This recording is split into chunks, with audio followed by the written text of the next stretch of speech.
কি হয়েছে? আর কইও না বাবাজি, আমের অবস্থা দেখো। এই দেখো, একটা মূলত একটা আম নাই। এই দেখো দেখো কিভাবে সংখ্যাটা চলবে। এই দেখো কেমনি এই অবস্থা হলো? আম যে একটাও নাই। এই তো কথা, মানুষ কি খাবে? পুরো গাছে মোলে দেখো ভরপুর, একটা আম নাই। কিভাবে আম না থাকলে মানুষ কি খাবে? আর আমরাই কি ভাঙবো? আর আমরাই কি দিব? দর্শক বন্ধুরা দেখেন, এই যে আমের গাছ, এই হাজার হাজার গাছ, বিশাল বড় বাগান। এই আমের গাছে দেখেন একটা আম নাই, একটাও নাই, সব ঝরে পড়ছে। 200 টাকা কেজি আমও পাবেন না বেলকে। যে দোকানে বর্তমানে এখন 2 লাখ টাকা বাকি।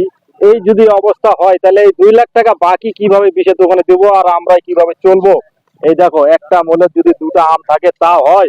এই দেখো, একটা আম নাই, একটাও আম নাই।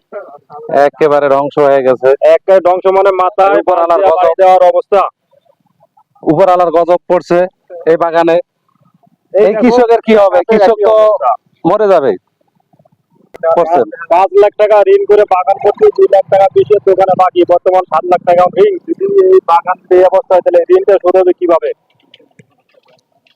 দর্শক বন্ধুরা, আপনারা কমেন্টে বলে যান এই কৃষকের এখন কি করা উচিত। এই বাগানে দেখেন, আরো ওই যে বাগান, এই গাছগুলো দেখেন, এই যে একটা আমও নাই, সব ঝরে পড়ছে। দেখেন দেখেন,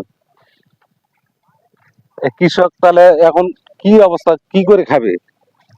এই পুরো বাগান, পুরো আমের বাগান একই অবস্থা।